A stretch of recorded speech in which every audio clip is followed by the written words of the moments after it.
సరే, నీటి బాప్తీసము, పరిశుద్ధాత్మ బాప్తీసము, అగ్ని బాప్తీసము, ఈ మూడిటి గురించిన వివరణ సంఘానికి అవసరం. సంఘానికి చాలా తెలియాలి విషయాలు. దీని మీద అవగాహన కూడా చాలామందికి లేదు. ముఖ్యంగా నామకార్థ సంఘాలు అనుకునేవాళ్ళు అసలు బాప్తీసం పరమార్థం కూడా తెలియకుండానే వాళ్ళు కొనసాగుతున్నారు. కొన్ని సంవత్సరాలు బట్టి కొన్ని సంఘాల్లో చాలామంది నాకు ఎదురవుతూ ఉంటారు. మన గ్రామాల్లో మీకు కూడా ఎదురవుతూ ఉంటారు. దీని గురించి వివరణ మీకు మరొకసారి అప్పుడప్పుడు కొన్ని బిట్లుగా మనం చెప్పడం జరుగుతుంది. కానీ కరెక్ట్గా ఈరోజు కొద్ది నిమిషాలు మీతో పంచుకోవడానికి ఇష్టపడుతున్నాం. పాత నిబంధన కాలంలో బాప్తీసం లేదు. పాత నిబంధన కాలంలో సున్నతి ఉండేది. దేవుడు అప్పుడప్పుడు వచ్చి మాట్లాడుతూ, తన దూతల ద్వారా మాట్లాడుతూ, యాజకుల ద్వారా ప్రజలకు బయలుపరుస్తూ, కొన్ని ప్రవక్తల ద్వారా దేవుడు మాట్లాడటం, అలా జరుగుతూ ఇశ్రాయేలు జనాంగాన్ని దేవుడు ప్రేమించి వాళ్ళ ప్రత్యేకమైన జనాంగముగా అనేక విషయాల్లో వాళ్ళని ప్రేమించి సహాయం చేయడం. కొంతమంది ఆ ప్రేమను అందుకోకుండా నశించిపోవటం, వాళ్ళు రాలిపోవటం, ఉగ్రత రావటం ఒకసారి వాళ్ళ మీద, ఇలా అనేక విషయాలు మనం చూస్తూ ఉంటాం. అప్పుడు సున్నతికి ఉన్న మెయిన్ ప్రాముఖ్యత ఇప్పుడు లేదు. అది ఖచ్చితంగా దేవుని నమ్మిన వారందరికీ కూడా బాలుడుగా టీనేజ్ నుంచి వాళ్ళ సున్నతి చేయించేవాడు. సో దాని గురించి ఒక టాపిక్ నేను మాట్లాడిన తర్వాత మనం ఈరోజు మాట్లాడవలసింది మా బాప్తీసాల గురించి మాట్లాడదాం. తర్వాత యేసుక్రీస్తు ప్రభువారి లోకానికి వచ్చారు. ఆయన వచ్చే సమయానికి సువార్తికుడిగా 30 ఏళ్ళు పూర్తయ్యే టయానికి అప్పటికి యోహాన్ని సిద్ధపరిచాడు దేవుడు. బాప్తిస్మిచ్చి యోహాన్ అనే పేరు ఆయన పేరే బాప్తిస్మిచ్చి యోహాన్ అంటాం. మనం తెలియటం కోసం యోహాన్లు చాలామంది ఉన్నారు. ఆ టైంలో యేసుక్రీస్తు ప్రభువారు ఉన్న టైంలో యోహాన్ ఇచ్చిన బాప్తీసం నీటి బాప్తీసం. మారు మనసు పొందిన ప్రతి ఒక్కరిని కూడా దేవుని పరిచయం చేసి మీరు మారు మనసు పొందమని ఆయన బాప్తీసం ఇస్తాడు. నీటిలో తీయండి, ఆ మాట తీయండమ్మా. వచ్చినప్పుడు చెప్పండి రా. 3:11 చదువు. మారు మనసు నిమిత్తము నేను నీళ్లలో మీకు బాప్తీసం ఇస్తున్నాను. మారు మనసు పొందిన ప్రతి ఒక్కరికి నీళ్లలో నీకు బాప్తీసం ఇస్తున్నాను. నెక్స్ట్, అయితే నా వెనక వచ్చేవాడు నాకంటే శక్తిమంతుడు. యేసుక్రీస్తు ప్రభు వారి గురించిన పరిచయం అక్కడ. ఆయన తగ్గించుకుంటున్నాడు. ఆయన చెప్పుల వారు ఇప్పుటకైనను చెప్పులు మోయుటకైనను నేను పాత్రుడను కాను. ఆయన పరిశుద్ధాత్మలోను అగ్నితోనూ బాప్తీసం ఇచ్చింది. బాగానండి, ఇక్కడ 3 బాప్తీసం కనపడుతుంది. ఇక్కడ ఒకటి నీటి బాప్తీసం నేను ఇస్తున్నా. రాబోయేవాడు శక్తిమంతుడు, బలమైన వాడు. ఆయన మాత్రం పరిశుద్ధాత్మలోను అగ్నితోనూ మీకు బాప్తీసం ఇస్తాడు. ఇప్పుడు నీటి బాప్తీసం మొట్టమొదటిగా యోహాను చేత ఇవ్వబడింది. యేసుక్రీస్తు ప్రభువారు కూడా సువార్తకు వెళ్తున్న ముందు, సమాజంలోకి 30 ఏళ్ల తర్వాత ఎంటర్ అవుతున్న ముందు ఆయన యోహాను చేత బాప్తీసం పొందుకొని వస్తాడు. అంటే ఆ నీటి బాప్తీసానికి అంత ప్రాముఖ్యత ఉందని చెప్పడం కోసం యేసుక్రీస్తు ప్రభువారు యోహాను చేత బాప్తీసం పొందుతాడు. దాని భావం ముందు చెప్తానులేండి. కాబట్టి ఇప్పుడు నీటి బాప్తీసం అనేది తక్కువ అంచనీయద్దు. మొట్టమొదటి నీటి బాప్తీసం యోహాను ఇచ్చాడు. వారి మనసు పొంది ఆ దేవుని నమ్ముకున్న బిడ్డలందరికీ కూడా బాప్తీసం ఇచ్చాడు. యోహాను ఏమన్నాడు? ముందు ముందు నాకంటే గొప్పవాడు వస్తాడు, యేసయ్య వస్తున్నాడు, ఆయన పరిశుద్ధాత్మలోను అగ్నిలోను మీ బాప్తీసం ఇస్తుంది. ఇప్పుడు పరిశుద్ధాత్మ బాప్తీసం, ఈ బాప్తీసం గురించిన వివరణ. ఇప్పుడు యేసుక్రీస్తు ప్రభువారు చనిపోయి తిరిగి లేచి పరలోకం వెళ్ళేంత వరకు కూడా నీటి బాప్తీసం ఉంది అమల్లో. అంటే పరిశుద్ధాత్మ దేవుడు ఈ లోకానికి వచ్చేంత వరకు కూడా, ఆయన వచ్చేంత వరకు కూడా ఏ బాప్తీసం ఉంది? నీటి బాప్తీసం ఉంది. ఆయన వచ్చిన తర్వాత బాగా అర్థం చేసుకోండి, ఫస్ట్ బాప్తీసం అనేది పరిశుద్ధాత్మ బాప్తీసం ఫస్ట్ అవుతుంది. పరిశుద్ధాత్మ దేవుడు రానంత వరకు నీటి బాప్తీసం ఉండేది. పరిశుద్ధాత్మ దేవుడు వచ్చిన తర్వాత మొదటిగా పరిశుద్ధాత్మ బాప్తీసం పొందుకోవాలి. ఆ పరిశుద్ధాత్మ దేవుడు ఎప్పుడు వచ్చాడు? పెంతెకోస్తు దినాన వచ్చాడు. బాగా వినండి, అక్కడికి వెళ్దామా? పెంతెకోస్తు పండుగ దినమున వచ్చినప్పుడు అందరూ ఒక చోట కూడి ఉండిరి. అప్పుడు వేగంగా వీచు బలమైన, ఇక్కడ బాగా అర్థం చేసుకోండి, ఇక్కడ అగ్ని బాప్తీసం కూడా కనపడుతుంది మనకి. అప్పుడు వేగంగా వీచు బలమైన గాలి వంటి ఒక ధ్వని ఆకాశం నుండి అకస్మాత్తుగా వారు కూర్చుండి ఉన్న ఇల్లంతయు నిండెను. మరియు అగ్ని జ్వాలల వంటి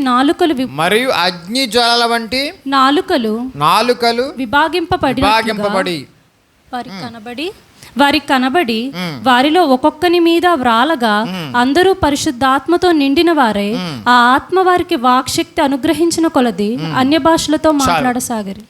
ఇక్కడ మీకు పరిశుద్ధాత్మ బాప్తీసం ఉంది, అగ్ని బాప్తీసం. ఈ అగ్ని బాప్తీసం అని గమనించండి. పరిశుద్ధాత్మ బాప్తీసం గురించి మాట్లాడి ఇక్కడ వద్దాం. పరిశుద్ధాత్మ బాప్తీసం అంటే పరిశుద్ధాత్మ దేవుడు ఫస్ట్ టైం వచ్చిన తర్వాత వీరు పరిశుద్ధాత్మ బాప్తీసం పొందుకున్నారు. పరిశుద్ధాత్మ బాప్తీసం అనేది గమనించండి, ఎవరికి వాళ్ళే దేవుడు ద్వారా, దాని కృప ద్వారా ఇండివిజువల్గా పొందుకునేది. వారు గదిలో ఉన్నారు, ప్రార్థనలో ఉన్నారు, దేవుని బిడ్డలకు సమకూడారు, వెయిట్ చేస్తున్నారు పరిశుద్ధాత్మ గురించి. ఆయన రానే వచ్చాడు, వాళ్ళ మీద రాలటం జరిగింది. అగ్ని నాలుకలతో విభాగింపు అంటే ఏంటి? పూర్తిగా గదంతా నిండిపోయింది, ఆ ప్రభావంతో నిండిపోయింది. వాళ్ళు మునిగిపోయారు, అంత అద్భుతం అక్కడ జరిగింది. కాబట్టి పరిశుద్ధాత్మ బాప్తీసం అనేది గమనించండి, ఇప్పుడు సంఘానికి కావాలి. పరిశుద్ధాత్మ బాప్తీసం అనేది సంఘమునకు ఎంటర్ అవటం కోసం అర్హత. అది నీటి బాప్తీసం తర్వాత. యేసుక్రీస్తు ప్రభువారు పరలోకి వెళ్ళిన తర్వాత పరిశుద్ధాత్మ దేవుడు వచ్చేంత వరకు కూడా నీటి బాప్తీసం ముందుండేది.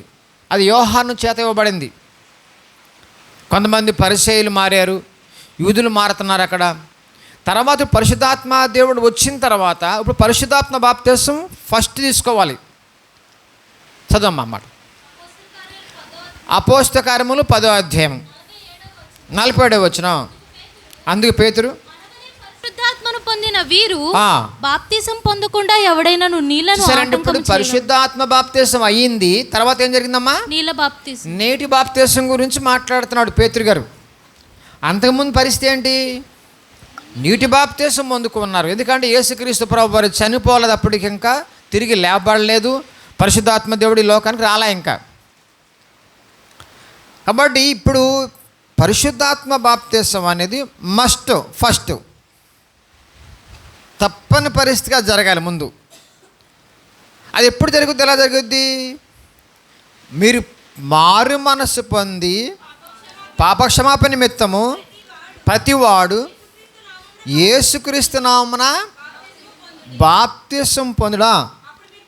ఇప్పుడు బాగా అర్థం చేసుకోండి, ఇక్కడ మీకు ట్రాన్స్లేషన్లో కొంచెం అటు ఇటు ఉంటుంది, గమనించండి. ముందుగా పరిశుద్ధాత్మ దేవుడు వచ్చేసాడు ఆల్రెడీ. అప్పటికి పరిశుద్ధాత్మ దేవుడు రాకముందు ఏ బాప్తిసం ఉంది? కాబట్టి దాన్ని కోట్ చేశాడు ఆయన, దాన్ని కోట్ చేశాడు. యాక్చువల్గా ఇప్పుడు ఎవరైతే పాపమును ఒప్పుకొని నేను పాపిని ఎప్పుడైతే అనుకుంటాడో భరించబడి, అప్పుడు ఎవరు కావాలి? పరిశుద్ధుడు కావాలి. ఏ మనిషి అయితే నిన్ను పాపిని అనే ఒక నిర్ధారణకు వస్తాడో ఆటోమేటిక్గా పరిశుద్ధుని కొరకు వెయిట్ చేస్తాడు. ఆ పరిశుద్ధుడు లేకుండా నువ్వు పాపివని ఒప్పుకోలేవు. పరిశుద్ధుడు ఎదురుగుండా ఉన్నాడు. యేసుక్రీస్తు ప్రభువారి లోకానికి వచ్చి పాపము లేకుండా పరిశుద్ధుడిగా జీవించాడు. ఆయన పరిశుద్ధుడిగా జీవించాడు కాబట్టి నా పాపానికి ఆయనే విరుగుడు. నా పాపానికి శిలువ రక్తములో నేను కడగబడాలి. అది ఎప్పుడైతే వింటావో నమ్ముతావో అప్పుడు ఆటోమేటిక్గా పరిశుద్ధాత్మ దేవుడు ఇప్పుడు ఉన్నాడు కాబట్టి ఎంటర్ అయిపోతాడు లోపల. ఎట్లాగా? నీకు సహకరిస్తాడు, ప్రోత్సహిస్తాడు పాపాన్ని ఒప్పుకుంటున్నప్పుడు. ఆయన వచ్చింది ఎందుకు? పాపమును ఒప్పింప చేయుటకనే ఉంటుంది యోహాను సువార్తలో. పాపమును గురించి, నీతిని గురించి, తీర్పుని గురించి ఒప్పింప చేయటం కోసం వచ్చాడు. అందుకే మీరు మోకరించి నేను పాపిని ప్రభు అనగానే పరిశుద్ధాత్మదేవుడు ఎంటర్ అయిపోతాడు. ఆయన ప్రోత్సాహముతో, ఆయన సహకారముతో, ఆయన ప్రేరేపణతో నీ పాపాలన్నీ కూడా ఒప్పేసుకుంటావు. నీ పాపాలు ఒప్పుకుంటున్న క్రమంలో పరిశుద్ధాత్మ అక్కడ పనిచేస్తున్నాడు. పనిచేయటమే కాకుండా ఆయన ఎప్పుడైతే నువ్వు మారు మనసు పొంది పశ్చాత్తాపడతావు, నీ పాపాల కోసం పశ్చాత్తాపడి కన్నీటితో ప్రార్థించి నీ పాపాలను ఒప్పేసుకుంటావో, మారు మనసు పొందుతావో, అప్పుడు వెంటనే ఆయన నిన్ను అభిషేకించుకుంటాడు. ఆయన నీలో ఉంటాడు. మనం బాగా అర్థం చేసుకున్న వాక్యాన్ని. పరిశుద్ధాత్మ బాప్తిసం అక్కడ జరుగుద్ది. వ్యక్తిగతంగా నీ పాపాలు ఒప్పుకొని దేవునికి నీకు అడ్డే ఉన్నాయి. అసమాధానానికి అడ్డేంటి? పాపమే కదా. పాపాలు ఒప్పుకోవటం వల్ల గమనించండి, పరిశుద్ధాత్మ దేవుడు నీలోకి ఎంటర్ అవుతున్నాడు. ఆయన లోపలికి రావటం అనేది ఏంటంటే పరిశుద్ధాత్మ బాప్తిసం. అందుకే నికోదేము గురించి ఏమంటాడు యేసుప్రభు వారు? ఒకడు నీటి మూలముగాను ఆత్మ మూలముగాను జన్మించితేనే తప్ప దేవుని రాజ్యమును ప్రవేశింపలేడు. వినండి బాగా. నీటి మూలముగాను ఆత్మ మూలముగాను. ఆత్మాభిషేకం అంటే ఏంటంటే కనుక నీ పాపాలు ఒప్పుకొని మారు మనస్సు పొంది నా రక్షణ కావాలయ్యా, నువ్వు నాకు కావాలి అంటున్నప్పుడు పరిశుద్ధాత్మ దేవుడు నీలోకి వస్తాడు. అది పరిశుద్ధాత్మ బాప్తిసం. అది వ్యక్తిగతంగా నీకు దేవునికి జరిగిన సన్నివేశం. అది సేవకులు ఎప్పుడంటే కనుక నువ్వు సువార్త చెప్పినప్పుడు ఉపయోగపడతాడు సేవకుడు. పశ్చాత్తాపం అనేది నీకు సంబంధించింది. దేవునితో అనుబంధం అనేది నీకు సంబంధించింది. పాస్టర్ గారు ఎంతవరకు అంటే యేసు నీకు ఏం చేశాడో, ఆయన వల్ల త్యాగం వల్ల, యాగం వల్ల, బలియాగం వల్ల, ఆత్మ సంబంధం నీకు ఎలా ఉపయోగపడ్డాడో వివరంగా చెప్పడం ఆయన వంతు. సువార్త చెప్పడం మా పని. పశ్చాత్తాపము మారు మనసు అనేది నీలో నుంచి రావాలి. అంటే యేసుక్రీస్తు ప్రభు వారి కృప మీకు పరిచయం చేస్తాం. యేసుక్రీస్తు ప్రభు వారి యొక్క కృపలో ఉన్న భాగ్యాల్ని, శిలువ యాగము ద్వారా వచ్చిన మహా గొప్ప రక్షణ భాగ్యాన్ని మీకు చెబుతాం. నీకు ఏమై ఉన్నాడో ఆయన, ఇప్పటి వరకు ఆయన ఎలా దూరం చేసుకున్నావో, ఇప్పుడు నీకు ఏమవుతాడో అసలు ఆయన నమ్మటం వల్ల వివరంగా చెప్పిన తర్వాత విశ్వాసము ద్వారా ఆయన్ని స్వీకరిస్తావు లోపలికి. నాయనా నువ్వు నాకు కావాలి, నా పాపను ఒప్పుకున్నానయ్యా. అందుకే బైబిల్లో ఏముంది? కృప చేతనే మీరు, అంటే దేవుని కృప ప్యాకేజీ నీ ముందు పెట్టాడు. దేవుడు ఒక ప్యాకేజీని ముందు పెట్టాడు. అమ్మా ఇదిగో కృప. కృపలో ఏముంది? ఆయన యాగము, బలియాగము, శిలువ యాగము, ప్రాణత్యాగం ఉంది. అదవుతుందా? దాన్ని నువ్వు ఎలా తీసుకోవాలి? విశ్వాసము ద్వారా తీసుకోవాలి.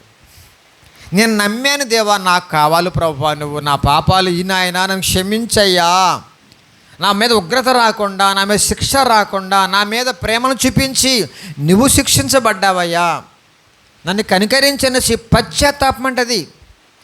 మేము చెప్పాక అనేసార్లు పాపం పోవాలంటే రెండు జరగాలి. ఒకటి ప్రాయశ్చిత్తము, రెండు పశ్చాత్తాపం. ప్రాయశ్చిత్తము ఆయన చేశాడు, తద్వారా ఏమొచ్చింది? కృప వచ్చింది. పశ్చాత్తాపం నువ్వు పడాలి. ఈ రెండిటి ద్వారా నీ రక్షణ భాగ్యం వస్తుంది. ఆ రక్షణ భాగ్యం ద్వారా గమనించండి, పరిశుద్ధాత్మ దేవుడు నిన్ను అభిషేకించుకుంటాడు. అదే పరిశుద్ధాత్మ బాప్తీసం. నీలోకి వస్తాడు ఆయన. తర్వాత జరగవలసిన కార్యం ఏంటంటే సంఘములో చేర్చబడతావు. స్థానిక సంఘము ఒకటి కావాలి నీకు. అక్కడికి వచ్చిన తర్వాత మీకు సువార్త చెప్పాంగా, బాగా వినండి. యేసుని పరిచయం చేసాంగా, కృప అంటే ఏంటి చెప్పాం కదా, రక్షణ అంటే చెప్పాం కదా, మారు మనసు అంటే ఏంటో, పశ్చాత్తాపం అంటే ఏంటో, పరలోకం ఏంటో, నరకం ఏంటో, ప్రతిఫలాలు ఏంటో చెప్పాం కదా.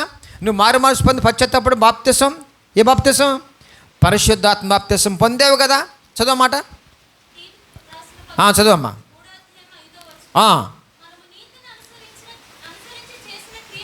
కాక తన కరికరము చొప్పుననే పునర్జన్మ మొత్తం నుంచి మనము నీతిని అనుసరించి చేసిన క్రియల మూలముగా కాక తన కనికరము చొప్పుననే పునర్జన్మ సంబంధమైన స్నానము ద్వారాను పరిశుద్ధాత్మ మనకు నూతన స్వభావము కలుగజేయుట ద్వారాను మనలను రక్షించెను. దేవుని కనపరచండి ఒకసారి. అక్కడ పరిశుద్ధాత్మ బాప్తీసం కనపడుతుంది. పునర్జన్మ సంబంధమైన స్నానం అంటే ఏంటి? నన్ను కడుక్కున్నాడు ఆయన, శుద్ధీకరించాడు.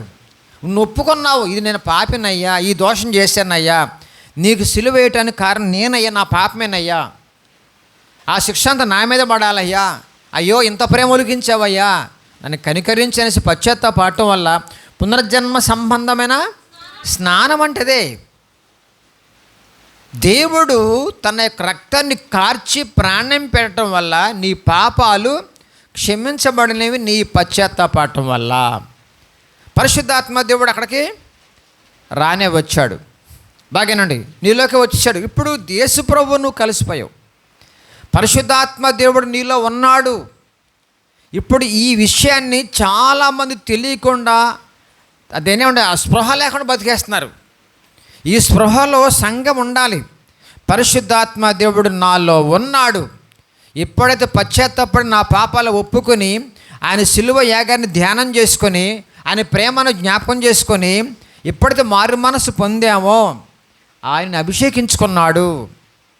వెంటనే నువ్వేం చేయాలంటే ఎవరైతే నీ సువార్త చెప్పారో గమనించండి, ఎవరైతే నీకు సిలువ యాగం గురించి ప్రేమ గురించి పరిచయం చేశారో ఆ సేవకుల దగ్గరికి వెళ్ళిపోయి అయ్యా నాకు బాప్తీసం ఇవ్వమని చెప్పాలి. ఏమని బాప్తీసం? అది నీటి బాప్తీసము. బాగా వినండి, వ్యక్తిగతంగా యేసుక్రీస్తు ప్రభు వారిని ఆహ్వానించింది నువ్వే, పాపాలు ఒప్పుకుంది నువ్వే, కృపనిచ్చింది నీకు ఆయనే. నీ విశ్వాసాన్ని బట్టి, నీ మారు మనసుని బట్టి నీకు ఆయనకి అనుబంధం పెరుగుతుంది. ఇప్పుడు తండ్రి కుమారుల కుమార్తెల బంధం లాంటిది. దేవుడు యేసుప్రభు నీలో ఉన్నాడు, ఆత్మరూపిగా ఉన్నాడు.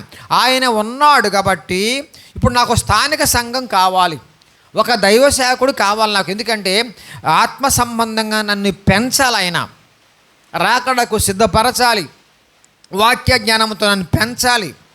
ఎందుకంటే బాప్తీసం, పరిశుద్ధాత్మ బాప్తీసం పొందిన తర్వాత డైరెక్ట్గా ఆత్మదేవుడు వచ్చి నీతో మాట్లాడు.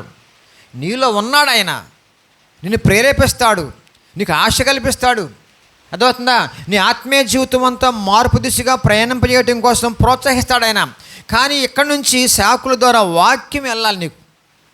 దేవుని చిత్తం ఏంటో, లోకములో తీరేంటో, పరలోకర సంబంధమైన జీవితం ఏంటో, అన్ని జ్ఞానవంతమైన విషయాలన్నీ కూడా సేవకుడు తన సంఘములో, తండ్రి యొక్క దేవుని యొక్క సంఘములో మీకు బోధించి, గద్దించి, ఖండించి, బుద్ధి చెప్పుతూ, చక్కబరుస్తూ రాకడకు సిద్ధపరుస్తాడు.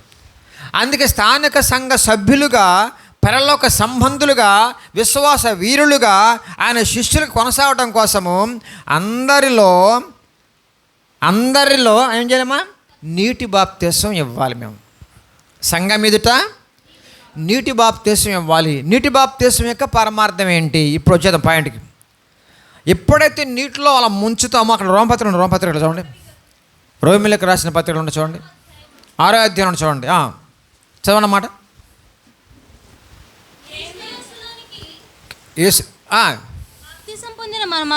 మైకి పెట్టనమ్మా. క్రీస్తు యేసులోనికి బాప్తీసం పొందిన మనమందరము ఆయన మరణములోనికి బాప్తీసం పొంది. బాగా వినండి, నీటిలో మునిగి లేవటం అంటే మరణ సమాధి పునరుత్థానాల సాదృశ్యమైంది. అది మరణంలోకి వెళ్ళిపోయాం. పాత జ్యేష్ఠ చచ్చిపోయాడు, పాత స్వభావంతో ఉన్న జేసస్ చచ్చిపోయాడు, సమాధి చేయబడ్డాడు, నీటిలో మొనటం అంటది. ముందుకెళ్ళు.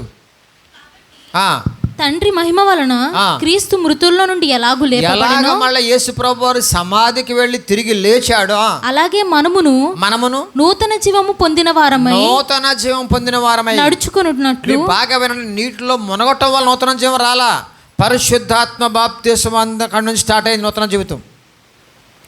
నూతన జీవితము పరిశుద్ధాత్మ బాప్తిసం దగ్గర నుంచి పునర్జన్మ సంబంధమైన కార్యక్రమం జరిగింది. స్నానం అక్కడ జరిగింది, అక్కడి నుంచి మొదలైంది. అక్కడ నుంచి తీర్మానం చేసుకున్నావు నువ్వు. నేను చెప్పాను నా సాక్ష్యం మీకు. నేను మారు మనసు పొందటానికి ముందుగా గమనించండి. ముందుగా నేను వాక్యం విన్న తర్వాత పాస్టర్ గారి ద్వారా వెళ్ళిపోయి రాత్రంతా గెలుచుకుంటూ కూర్చున్నా. ఎక్కడో పెద్ద చేల్లోకి వెళ్ళిపోయి, తోటలోకి వెళ్ళిపోయి, ఒక చెట్టు కింద 2 గంటలు ఆ ప్రాంతం లేచి మధ్యరాత్రి వెళ్ళిపోయి అక్కడ ఏడ్చుకుంటా మా పాపాలు ఒప్పుకుంటా పశ్చాత్తాప కుములు ఏడ్చుకుంటా ఉన్నా.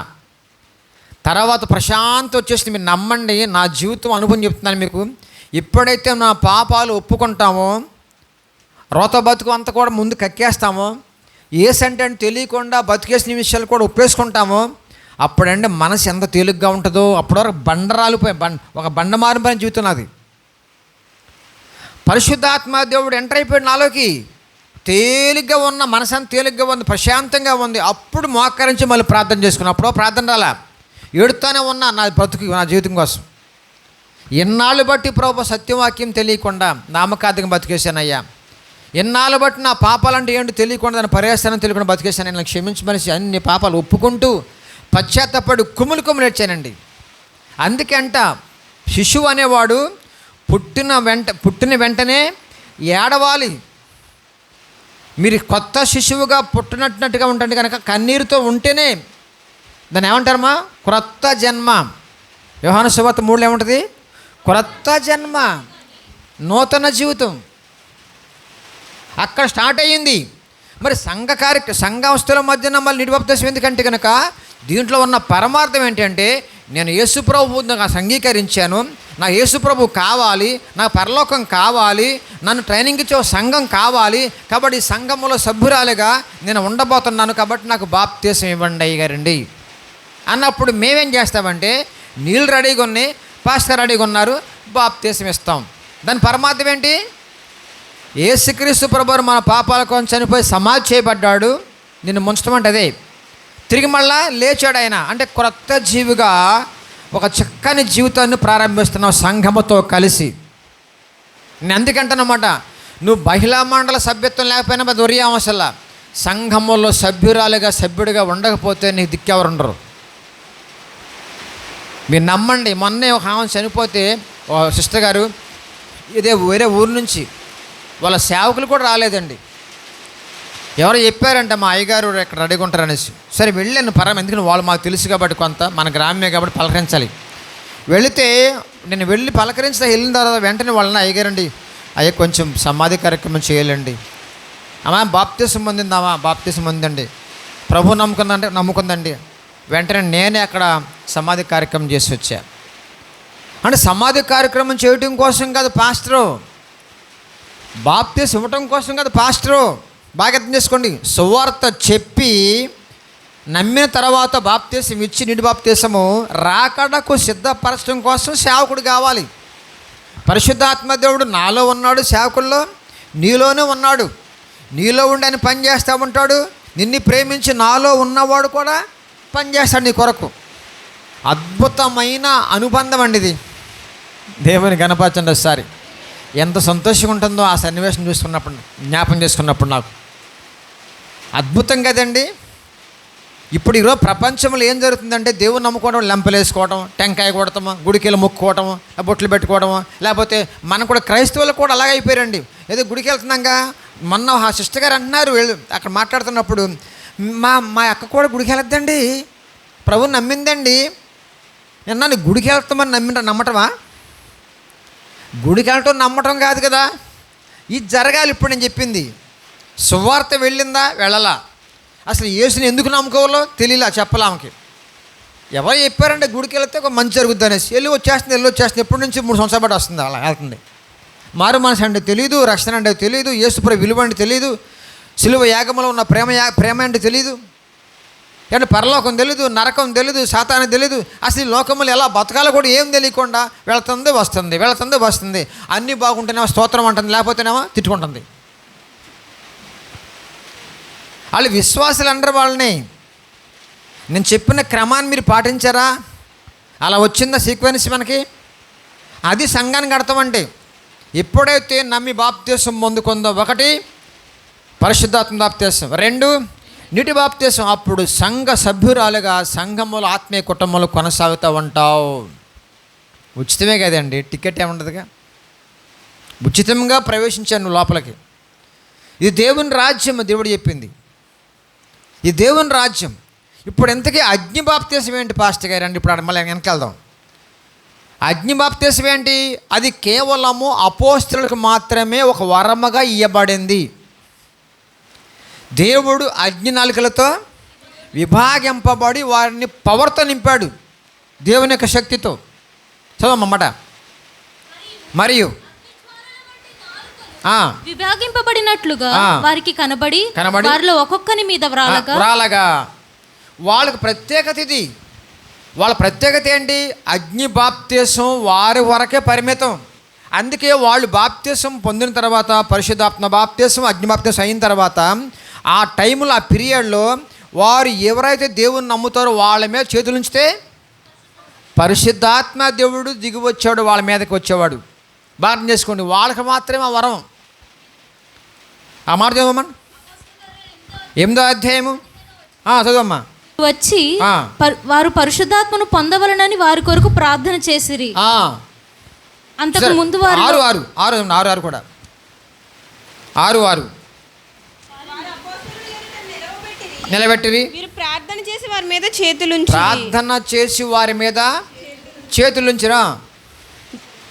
అంటే ఏంటి? చేతులు ఉంచడం వల్ల అభిషేకం వచ్చేది వాళ్ళకి. చదవమ్మా. చేతులుంచగా వారు పరిశుద్ధాత్మను పొందిరి. పేతురు యోహానులు చేతులుంచగా వారు పరిశుద్ధాత్మను పొందిరి. బిడ్డలు గమనించండి, అప్పుడు అపోస్తలులకు ఇవ్వబడింది అగ్ని బాప్తీసం. అంటే అది వాళ్ళ సంబంధించి, అందుకని వాళ్ళు పవర్ఫుల్గా పనిచేశారు. పరిశుద్ధాత్మ దేవుడు మొదటి శతాబ్దంలో వాళ్ళలో రగులుతూ మండించడం వాళ్ళని. వాళ్ళు ఏం చెప్తే జరిగిపోయేది. వాళ్ళు నిలబడితే రోగాలు పోయాయి, ఖర్చు పట్టుకుంటే రోగాలు పోయాయి, ఒక మాట సెలవిస్తే జబ్బులు పోయాయి. ఇప్పుడు వీళ్ళు దాన్ని పట్టుకుని ఎలాడుతున్నారు వీళ్ళు పాస్టర్లు. అది అపోస్తలు ప్రత్యేకమైన ఒక వరం. అది అర్థమవుతుంది ఇప్పుడు. కాబట్టి సంఘములో చేర్చబడాలంటే ఇప్పుడు ప్రజెంట్ గమనించండి, పరిశుద్ధాత్మ బాప్తీసం జరగాలి, మారు మనస్సు, పశ్చాత్తాపం. రెండవది, సంఘములో సభ్యత్వం తీసుకోవడం కోసము, సభ్యురాలుగా ఉండటం కోసం, పరలోక సంబంధంగా ట్రైనింగ్ అవ్వటం కోసము నీటి బాప్తీసం సేవకులు ఇస్తారు. ఇది ఈజీ, అదే కష్టం. ఏది కష్టం? చెప్పండి. ఇప్పుడు ఎంత ఏం అర్థం కావట్లేదు మీకు. పరిశుద్ధాత్మ బాప్తీసం కష్టం. ఎందుకని? వాక్యం చాలామంది వింటారు కానీ కఠినం చేసుకుంటారు. చూద్దాంలే. అసలు సిలువ గురించిన వార్త వినగానే గుండె ముక్కలైపోవాలి. సిలువను గురించిన వార్త. అందుకే దేవుడు నాకు వచ్చిన వరం ఏంటంటే, నాకు సువార్త చెప్పే విషయంలో దేవుడు నాకు గొప్ప తలాంతి అండి. అది అందరూ చెబుతారు సిలువని వార్త గురించి, కానీ నేను 2-3 క్లాసులు సువార్త గురించి తీసుకుంటున్నప్పుడు ఎవ్వరు కూడా సామాన్యంగా ఫెయిల్ అవ్వట్లా. కొంచెం గ్రహించుకున్న వాళ్ళు మైకులో అలా ఇసిరైతే అది వేరే విషయం.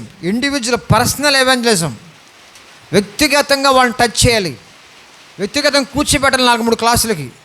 అదే జరుగుతుంది ఈ మధ్యకాలంలో. అలా జరుగుతున్న క్రమంలో రంజిత్ కూడా మారుమాసు పొందాడు. అర్థమవుతున్న చాలామంది జూమ్ కాల్లో కలుస్తున్నారు, వేరే వాళ్ళు దూర ప్రాంతంలో ఉన్నవాళ్ళు. వాళ్ళు కూడా రెడీగా ఉన్నారు బాప్తిసం పొందుకోవడం కోసం. ఎందుకనంటే కనుక పర్సనల్ ఎవాంజలిజం చాలా విలువైంది. దేవుణ్ణి పరిచయం చేసే విషయంలో సేవకుడు ఇక్కడ ప్రార్థనాపూర్వకంగా ఆయన ప్రేమ గురించి, సిలువ యాగము గురించి పరిచయం చేసి పరిశుద్ధాత్మ బాప్తిసం పొందుకునేటట్టుగా వాళ్ళని ఎంకరేజ్ చేయాలి. పశ్చాత్తాపం రావాలి వాళ్ళ నుంచి. అందుకనే ముందుగానే ఎప్పుడు సువార్త మొదలవుతుందో అక్కడి నుంచి ప్రార్థన చేస్తూనే ఉండాలి మనం. సంఘం ఏంటి, సేవకుడు ఏంటి, వాళ్ళ దగ్గర ఎంటర్ అయిన వెంటనే మొట్టమొదటి స్టెప్లోనే సంఘాన్ని చెప్పేయాలి, మనం పలానా చోటకి వెళ్తున్నామంటే మీరు ప్రార్థన చేయండి, వాళ్ళ సువార్త వెళ్తుంది, వాళ్ళ పశ్చాత్తాపం రావాలి. మీరైనా సరే వెళ్ళినప్పుడు నాకు చెప్పాలి, సంఘములో అందరూ ప్రార్థన చేస్తారు, వాళ్ళని వెంటాడాలి, 5 సార్లు పరిచయం చేసుకోవాలి, మీ ప్రేమ అందించాలి, మీ సాక్ష్యం అందించాలి, సువార్త పాటు వాళ్ళు కదిలిపోవాలి. అది దాన్ని ఏమంటారంటే ప్రసవేదన అంటారు. ఇలా యత్నాలు వేసేసామని వచ్చేసినట్టు కాదండి. అక్కడ మేము రౌండ్ వేసి వచ్చామని అయిపోయింది అంతే అని కాదు. అక్కడ ఒక్కరు దొరికినా సరే వాళ్ళు వెంటాడాలి. వాళ్ళు వచ్చి సంఘములుగా వచ్చే వరకు కూడా, సంఘములో పడే వరకు కూడా ఒక విత్తనంలాగా ఇక్కడ మొలకెత్తి చెట్టులాగా మహావృక్షం అయ్యే వరకు మీరు కేర్ తీసుకోవాలి.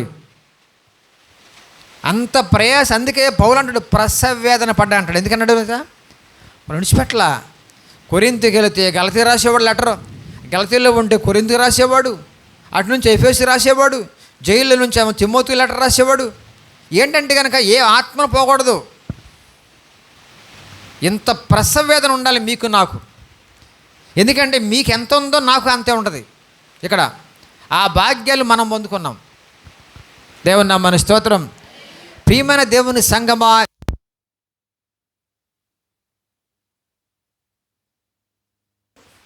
సంఘములో ఉండవలసిన విషయాలు బేసిక్స్ కూడా చాలామంది తెలియకుండా మోసపోతున్నారు. ఈ దుర్బోధకులు కూడా చాలామంది మోసపుచ్చుతున్నారు, అందరినీ ఎగబడుతున్నారు. అందరూ మా గుడికి రెండు, మా గుడికి రెండు, మా గుడికి రెండు, మా గుడికి రెండు. ఈ మధ్యకాలంలో ఈ పూలు కూడా ఒకటి వచ్చేసింది, మధ్యన మల్లెపూలు కూడా వచ్చేసింది. ఏమండి, ఈ బేసిక్ కూడా చెప్పకుండా మారు మనసు అంటే తెలియదు, రక్షణ అంటే తెలియదు, నీటి బాప్తిసం అంటే తెలియదు, పరిశుద్ధాత్మ బాప్తిసం అంటే తెలియదు, అగ్ని బాప్తిసం అంటే ఎవరికో తెలియదు. ఇవేం తెలియకుండా నీకు పూలే, నిన్నేం చేసిన పూలు ఈ చెప్పమన్నాడు దేవుడు. పూలు పెట్టుకోవద్దు, బొట్టు పెట్టుకోవద్దు, ఇయ్యా. అరే ఏం చెప్తున్నారు అర్థం కావట్లా పాస్టర్లు. ఏం అర్థమైంది నీకు అబ్బాయికి? 1000 మంది మళ్ళీ జనం ఆయన దగ్గర. ఎంతమందికి అవమానం వచ్చినప్పుడు, అన్నిలందరూ ఎగబడుతున్నారు ఇప్పుడు ఆయన ఆశయమని. వ్యర్థమైన పూలు పెట్టుకున్న వాళ్ళు వ్యర్థులా, వేషల్లాగా అన్న మాట్లాడండి ఆయన. నా అంశం ఏంటంటే అతని గురించి మాట్లాడటం నా సమయం చాలదండి, ఇప్పుడు నాకు టైం లేదు. అసలు బేసిక్స్ అంటే బాప్తిస్తాల గురించి మాట్లాడటం కోసము నువ్వేమన్నా మ్యాటర్ ఉన్న దగ్గర, రక్షణ గురించి మాట్లాడే మ్యాటర్ ఉన్న దగ్గర, అసలు దేవుని గురించి మాట్లాడతావు, ఈ లోకంలో ఆశీర్వాద గురించి మాట్లాడతావు, ఇంక రకరకాలేం చెప్తూ ఉంటావు మాయలు. కాబట్టి ఈ రోజు నాటి బిడ్డ గమనించండి, మీరు చాలా ధన్యులండి. వేరే సంఘానికి వచ్చిన వాళ్ళు కూడా మీరు చాలా సంతోషపడాలండి నిజంగా. ఎందుకంటే ఇంత డెప్త్ అక్కడ లేదు. నేను అందుకే మొట్టమొదటి చెప్పానన్నమాట, చాలామంది ఇప్పుడు కొనసాగుతున్న వాళ్ళని, ఒకవేళ మీరు ఎక్కడి నుంచి వచ్చారో మీరు అందరికీ కూడా గమనించండి. కొత్తగా ఒక మంది వచ్చారు బిడ్డలు, సిన్ని అవ్వచ్చు, మన రాధిక అవ్వచ్చు, ఇంక బిడ్డ ఉన్నారు. వాళ్ళు కూడా ఈ సత్యములో ఉంటే కనుక వాళ్ళని తీసుకురండి ఒక్కసారి, లేకపోతే నన్ను తీసుకుపోమన్నా. ఎందుకంటే వాళ్ళతో మన స్నేహం చేయాలని ఆశపడుతున్నా. నా ఉద్దేశం అంత లేదు. అంత ఉంటే కనుక ఎప్పుడు రంజిత్తు మారు మనసు పొందేవాడు, బాప్తిసం పొందేవాడు. అంత క్లాసెస్ అంత క్లియర్ కట్గా చెప్పేది ఎవరు లేరు. మళ్ళీ ఆ బిడ్డ మాటమే కాకుండా ఇంకో సిస్టర్ గారిని కనెక్ట్ చేశాడు. ఆ బిడ్డ బెంగళూరు నుంచి కనెక్ట్ అవుతుంది. ఆ బిడ్డ రెడీ అయిపోయింది.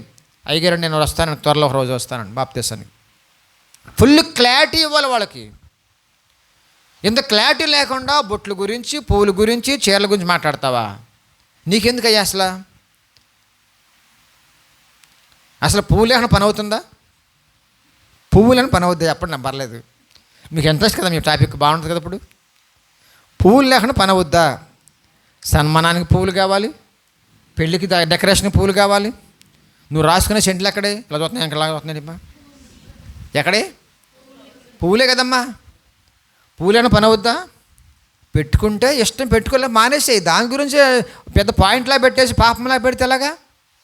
పాపం అంటే ఏంటో చెప్పవు, మంచి ఏంటో చెప్పవు, చెడు ఏంటో చెప్పవు, పరలోకం గురించి చెప్పవు, రాకడ గురించి చెప్పవు. అసలు బేసిక్స్ మెయిన్ బాప్తిసం గురించి, రక్షణ గురించి ఏం చెప్పకుండా ఈ మాట్లాడతారా? కాబట్టి బిడ్డలు గమనించండి, రోజునాడు సంఘాలు పతనమైపోతున్నాయండి. జనాలతో నింపుకోవడం కోసం ప్రయాసపడుతున్నారు, జేబులు నింపుకోవడం కోసం ప్రయాసపడుతున్నారు, ఇక వాళ్ళ ఇష్టం, జనం నిండిపోయి జేబు నిండిందంటే కనుక వాళ్ళకి వాక్యం రాదేక వాళ్ళ సొంత మాటలు వచ్చేస్తామంటే ఇలాంటి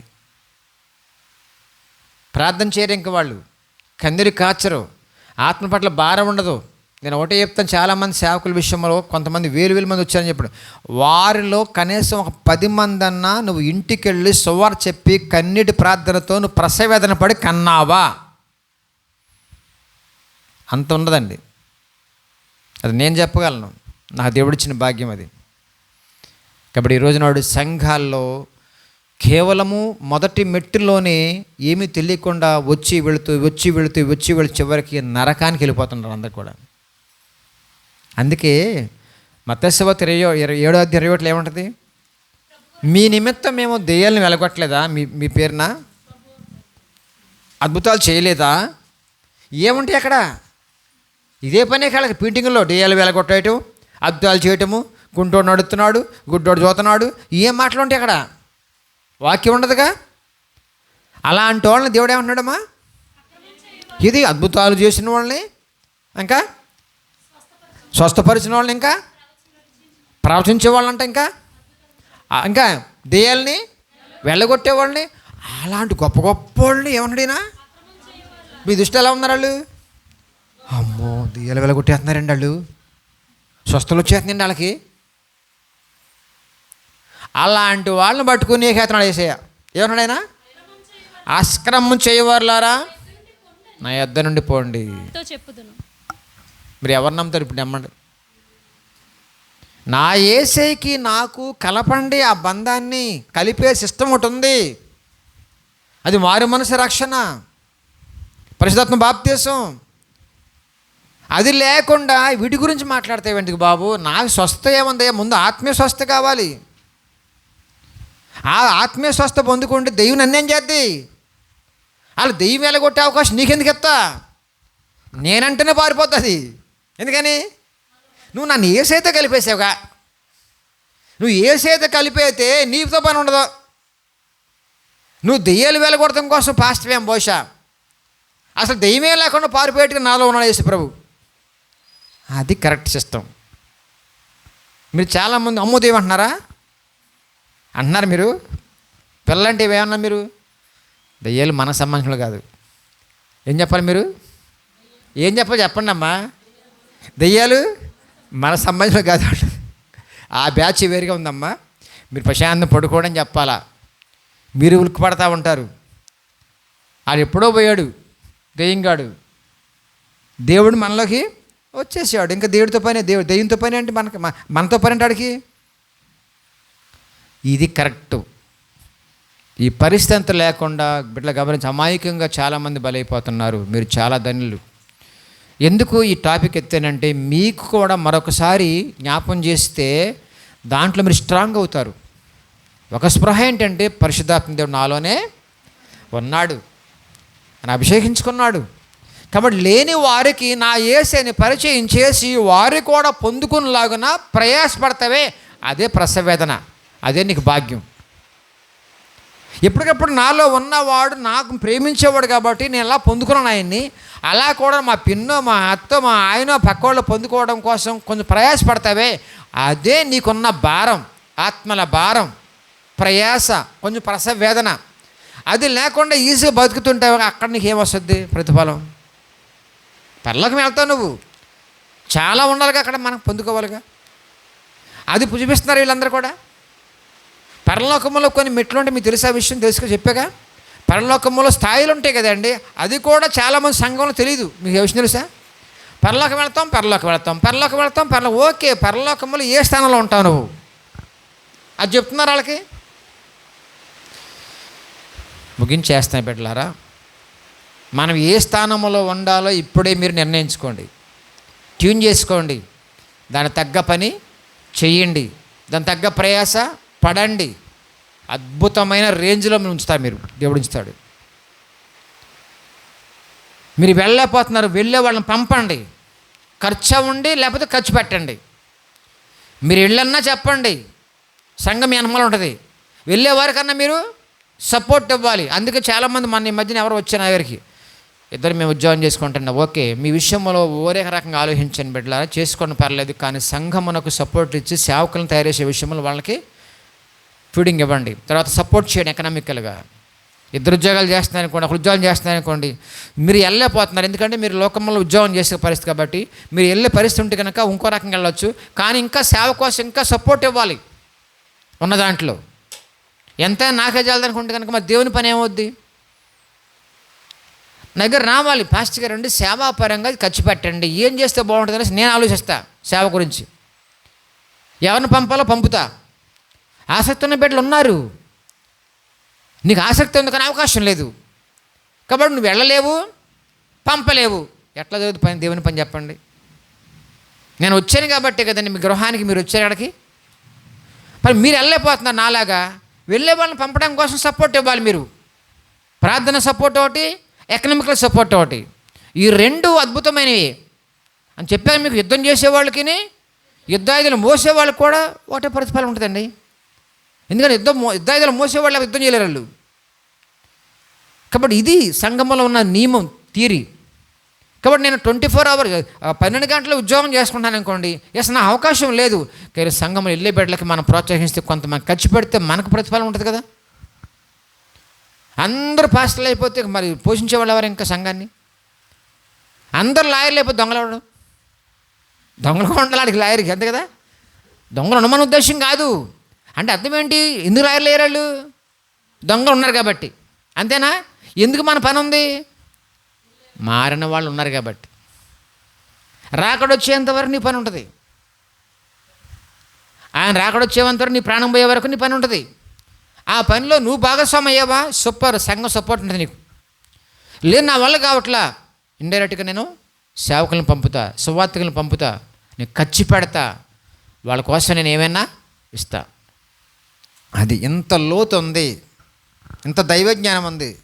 ఇవన్నీ పక్కన పెట్టేసి పైపైన దీవుల కోసము, ఆశీర్వాదాల కోసము, లోక సంబంధమైన దేహ సంబంధమైన ఆశలు చూపించేసి ఎంతోమంది మోసపోతున్నారు బిడ్డలారా. ఆ మోసం నుంచి మనం బయటకు వచ్చాం. అదే మోసంలో ఉన్న వారి కోసం మీరు ప్రయాసపడండి, ప్రార్థన చేయండి, పంపుదాం, ప్రయాసపడదాం. వారిని కూడా సంఘానికి పరిచయం చేసి సంఘంలో కూర్చోబెడదాం. అటు భాగ్యం కొరకు మనం ప్రార్థన చేద్దాం. అటు కృప మీ దేవుడు అనుగ్రహించిన గాక. ప్రార్థన చేసుకుందాం. ఈరోజు ట్రైనింగ్ అయిన యూత్ వాళ్ళు, రేపు ఆ యూత్ సండే కాబట్టి వాళ్ళు మాత్రం ప్రార్థన చేస్తారు. అందరు కూడా మోకరించండి. యూత్ వాళ్ళు కూడా వాళ్ళు మాత్రం ప్రార్థన చేస్తారు. ఒకసారి మనం మోకరించి